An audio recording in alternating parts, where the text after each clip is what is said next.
Hi everyone, मैं शिव कुमार आप लोग का स्वागत करते हैं आप अपने YouTube channel genius of mathematics में। आज मैं आप लोग के बीच जो एक टॉपिक लेकर आया हूँ, उस टॉपिक का नाम है निर्देशांक ज्यामिति, अर्थात उस इंग्लिश में कहा जाता है कोऑर्डिनेट जियोमेट्री। ये एक ऐसा चैप्टर है जिसको आपको पढ़ना जरूरी है। ये आपको 9th में भी काम देगा और 10th में तो हाई है स्पेशली। और इसका जो सिलेबस है वो आपका 10 नंबर का क्वेश्चन इस सिलेबस में से आते हैं। तो इस चैप्टर के बारे में जानते हैं और इसको डीपली से आज अध्ययन करेंगे हम लोग। तो आज का जो टॉपिक है वो आपका क्या है, कोऑर्डिनेट जियोमेट्री है, अर्थात इसको हिंदी में कहा जाता है निर्देशांक ज्यामिति। ये जो चैप्टर है आपको 10 नंबर का क्वेश्चन इस चैप्टर से पूछा जाता है। इस चैप्टर से आपका कितना नंबर का रहेगा क्वेश्चन? 10 नंबर का क्वेश्चन रहेगा। 10 नंबर में से आप जानते ही हैं कि हर चीज का 2 गुना होता है, अर्थात 10 नंबर के लिए आपको क्वेश्चन कितना नंबर का पूछा जाएगा? 20 नंबर का पूछा जाएगा, ठीक है। और 10 नंबर में से आपका जो 3 गो थ्योरी रहता है 6 नंबर का, बाकी 4 हो जाएगा ऑब्जेक्टिव। इसमें आपका थ्योरी हो जाएगा 6 और 4 हो जाएगा आपका ऑब्जेक्टिव। इस तरह का रहता है। 6 नंबर के लिए आपको क्वेश्चन की संख्या हो जाएगा 3, ऑब्जेक्टिव आपका हो गया 4, क्वेश्चन 3। और जानते हैं हर चीज का 2 गुना है, अर्थात उसका 2 गुना कर दीजिए, मतलब 6 क्वेश्चन। यानी इस चैप्टर से आपको 6 क्वेश्चन पूछा जाएगा बोर्ड में। इस चैप्टर से कितना क्वेश्चन रहेगा? आपको 6 क्वेश्चन रहेगा, जो कि आपको 10 नंबर देगा।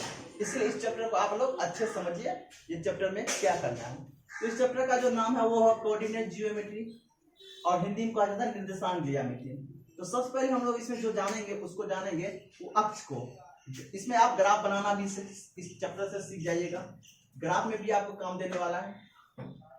इस चैप्टर में आपको ग्राफ भी आपको सिखाएंगे। इस चैप्टर के माध्यम से आप ग्राफ सीख सकते हैं। तो सबसे पहले हम लोग ग्राफ को ही, ऑब्जेक्टिव को देखेंगे और ग्राफ को देखेंगे कैसे सॉल्व होता है। तो पहले ये देखिए, ये जो है एक ग्राफ का रचना मैं करता हूं। ये आपका ग्राफ का रचना मैं करता हूं।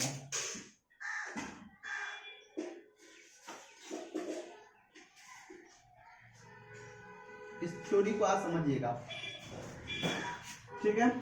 इसमें जो है ये जो है वो एक्स अक्ष है, इसको एक्स अक्ष कहा जाता है। ये पॉजिटिव का है, ये एक्स अक्ष है लेकिन ये पॉजिटिव का है। और ये भी एक्स ही है, ये भी एक्स ही है लेकिन ये निगेटिव है। ये भी एक्स ही है लेकिन ये क्या है? ये निगेटिव है। निगेटिव मतलब माइनस में है। और ये एक्स है लेकिन ये किस में है?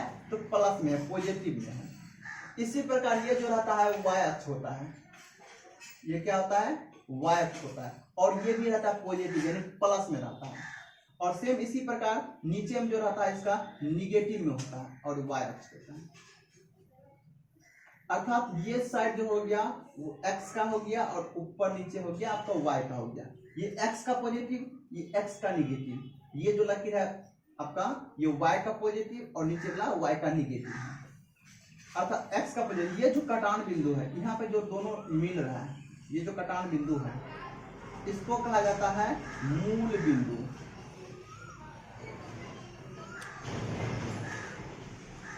इसको क्या कहा जाता है? मूल बिंदु। जहां पे एक्स अक्ष और वाई अक्ष कटान होता है, जहां पे कटता है वहां पे क्या हो गया? मूल बिंदु हो गया। क्या हो गया? मूल बिंदु हो गया। इसका जो निर्देशांक होता है वो होता है 0,0। मूल बिंदु का निर्देशांक क्या होता है? 0,0। आप यहाँ पर लिख सकते हैं मूल बिंदु का निर्देशांक 0,0। ये आपका हो गया मूल बिंदु का निर्देशांक। अब देखिए 0,0 क्यों हुआ? 0,0 इसलिए हुआ कि x का भी 0 होगा पॉजिटिव का, x निगेटिव का भी 0 है, y पॉजिटिव का भी 0 है, y निगेटिव का भी 0 है। सबका 0 यहाँ पे रहता है। तेरा यहाँ पर क्या रहता है? ये 0 रहता है, जो कि सबका 0 रहता है। यहाँ पे मूल बिंदु हो गया, इसका क्या हो गया? 0,0। अब देखिए एगो एक्स का 0 है, एगो वाई का 0 है। एगो 0 किसका है? एक्स का है, एगो किसका है? वाई का है। एक्स का ये पॉजिटिव भी बोल सकते हैं, निगेटिव बोल सकते हैं, वाई का पॉजिटिव भी बोल सकते हैं, वाई का निगेटिव भी बोल सकते हैं, कोई दिक्कत नहीं। अभी हमने जस्ट कहा कि ये जो है एक्स का अक्ष है, पॉजिटिव का एक्स अक्ष का, ठीक है। अब देखिए इसका एक्स अक्ष होता है उसको कहा जाता है भुज। एक्स को क्या कहा जाता है? भुज कहा जाता है। एक्स अक्ष को क्या कहा जाता है? तो भुज कहा जाता है। एक्स अक्ष को क्या कहा जाएगा? भुज। और वाई अक्ष को कहा जाता है कोण। ऑब्जेक्टिव में आपको पूछेगा, ठीक है। एक्स अक्ष को क्या कहा जाता है? भुज। वाई अक्ष को क्या कहा जाता है? कोटि। और ये आपका बिंदु हो गया मूल बिंदु। यहाँ तक में कोई दिक्कत नहीं। अब देखिए, अब ध्यान रखिएगा, जब निर्देशांक हम लोग पढ़ेंगे तो निर्देशांक दो रूप में होगा, या तो x होगा या तो y होगा। निर्देशांक जो होगा वो दो होगा। निर्देशांक क्या हो सकता है? निर्देशांक जो होगा वो आपका दो होगा। निर्देशांक जो होगा आपका दो होगा।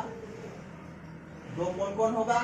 या तो x होगा या तो y होगा, या तो x होगा या तो y होगा।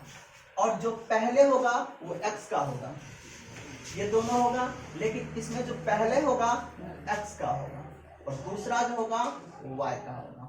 निर्देशांक दो ही होगा, पहला x का, दूसरा y का। अब इसमें देखिए, अभी हमने कहा निर्देशांक दो होगा, x y होगा। अब इसमें 0 0 है, तो ये जो 0 है वो किसका 0 होगा? ये x का होगा। और ये 0 किसका होगा? तो y का होगा, क्योंकि पहला जो होता है वो x का होता है, दूसरा जो होता है वो y का होता है। ठीक है, यहाँ तक क्लियर? समझ गए? निर्देशांक दो होगा, या तो x होगा या तो y होगा। उस x y में जो पहला होगा वो x का होगा, दूसरा जो होगा वो y का होगा। तो पहला 0 हो गया x का, ये 0 हो गया y का। और हमने कहा x अक्ष को भुज कहा जाता है, y अक्ष को कोटि कहा जाता है। अब देखिए, जब बिंदु x अक्ष पर है, मान लो यहाँ पे जब हम लोग पढ़ते हैं, जब बिंदु x अक्ष पर है उसका निर्देशांक क्या होगा? x अक्ष का निर्देशांक क्या होगा? x अक्ष पर जो बिंदु रहेगा उसका जो x का निर्देशांक क्या होगा? निर्देशांक क्या होगा? x अक्ष पर जब बिंदु रहता है तो उसका जो निर्देशांक होता है वो होता है x, 0। क्या होगा? x, 0। x अक्ष का निर्देशांक क्या होता है? x, 0। उसी प्रकार y जो अक्ष रहता है, y अक्ष का निर्देशांक क्या होगा? निर्देशांक क्या होगा? तो y अक्ष का निर्देशांक होगा वो होगा 0, y। क्या होगा? 0, y। अब देखिए यहाँ पे 0, y क्यों होगा? क्योंकि हम जानते हैं पहले जो होता है वो x का होता है। पहले किसका होता है? x का होता है। तो पहले यहाँ पे x, दूसरा y का, तो y है तो y लिख देंगे, पहला खाली हो गया तो 0 हो गया, क्योंकि एगो 0 या तो होगा, दूसरा आंसर होगा। x का x, 0, y ये ऑब्जेक्टिव का क्वेश्चन है जो कि आपको आने वाला है। ऑब्जेक्टिव का क्वेश्चन है जो कि आपका आने वाला है। x अक्ष का हो गया x, 0, और y अक्ष का हो गया 0, y। ये ऑब्जेक्टिव में आने वाला है। अब देखिए ऑब्जेक्टिव में आपका किस तरह का क्वेश्चन आता है। ये जो साइड होता है वो किसका होता है? ये साइड प्लस का होता है। ये साइड किसका होता है? प्लस का होता है। ठीक है, कोमा। और ये साइड भी किसका है? तो प्लस का है। ये साइड किसका है? तो प्लस का है। अर्थात प्लस और प्लस जब रहे, प्लस और प्लस जब रहे तो हो जाएगा, उसको कहा जाता है प्रथम पद। प्रथम पद या प्रथम चतुर्थांश, कुछ भी बोल सकते हैं। अब देखिए x का प्लस है, एक y का प्लस है, इसका मतलब एगो x होगा प्लस में, एक y प्लस में। जब x y दोनों प्लस में रहे तो क्या होगा? प्रथम पद। अंक के रूप में देखते हैं। मान लो कोई अंक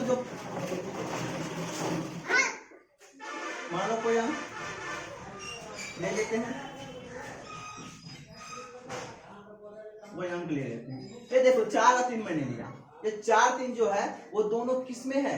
प्लस में है। दोनों किस में है? प्लस में है। इसका मतलब ये प्रथम पाद में है। ये किस में है? ये प्रथम पद में है। ऑब्जेक्टिव में क्वेश्चन आएगा 4, 3 किस पाद में स्थित है? तो क्या होगा? प्रथम पाद, यानी फर्स्ट में, फर्स्ट स्थान में। किसमें है? तो तो फर्स्ट में है, ये आपको ध्यान रखना होगा। ये ऑब्जेक्टिव पूछता ही है, किसमें है तो फर्स्ट में है। या तो दोनों प्लस में रहे, अंक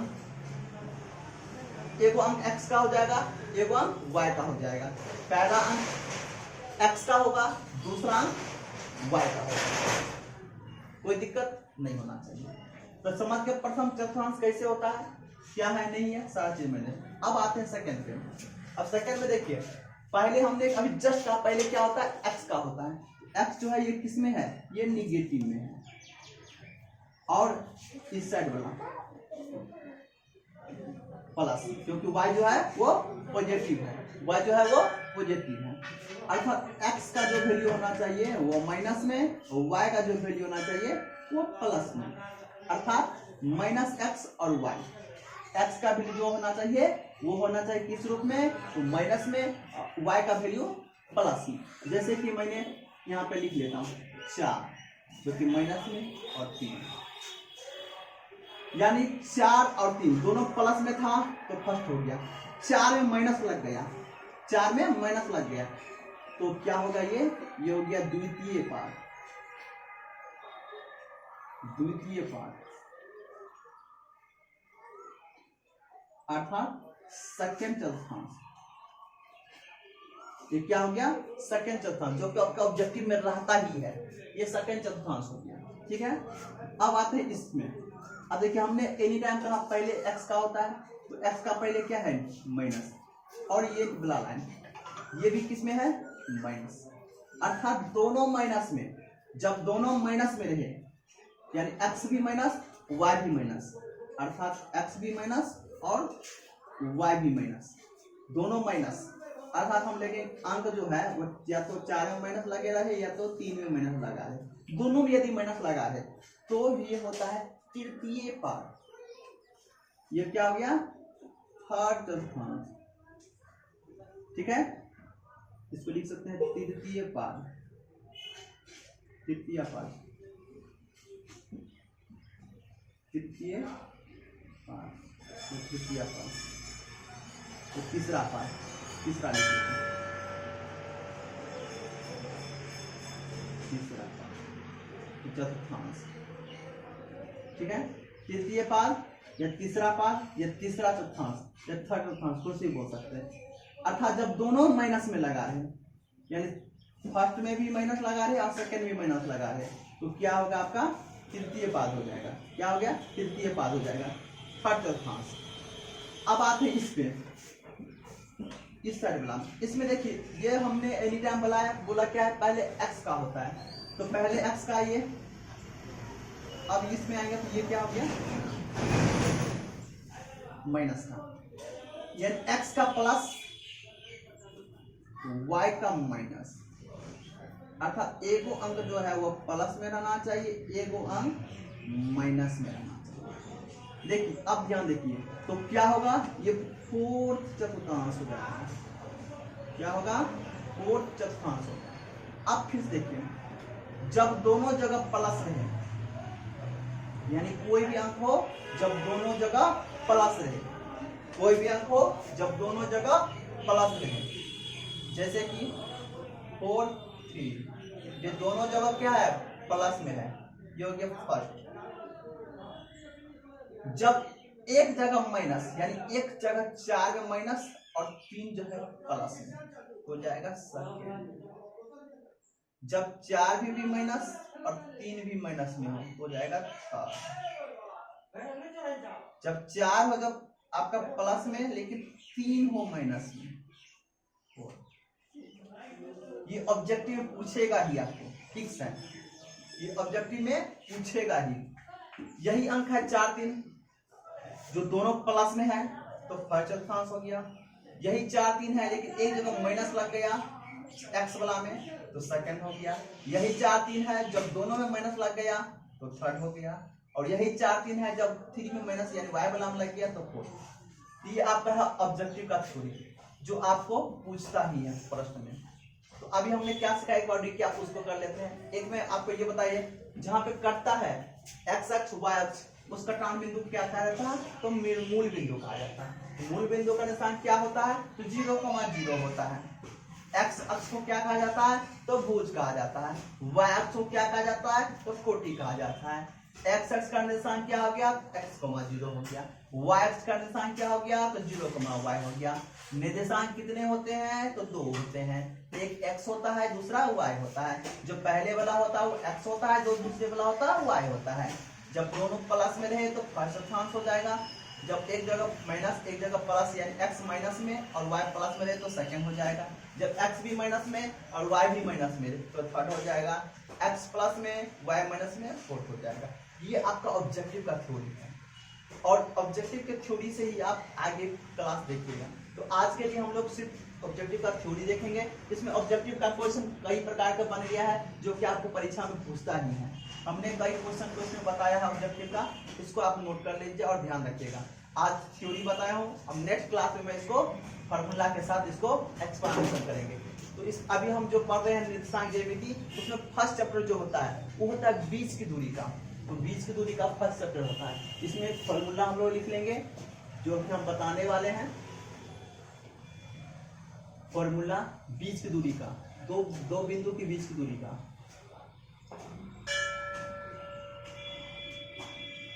दो बिंदु के बीच की दूरी का सूत्र को हम देखेंगे। जो सूत्र आपका पूछने वाला है x2 माइनस x1 का whole square, y2 minus y1 का होल स्क्वायर रूट में। और एक होता है मूल बिंदु की दूरी, मूल बिंदु की दूरी। इसका भी सूत्र होता है रूट में x स्क्वायर प्लस में y स्क्वायर। फर्स्ट चैप्टर है ये, इससे सॉल्व हो जाएगा। यदि मेरा वीडियो अच्छा लगे आपको तो लाइक कमेंट शेयर करना मत भूलिएगा। इसमें किस तरह का आपको समझ नहीं आया कमेंट सेक्शन में जाकर मुझे पूछ सकते हैं।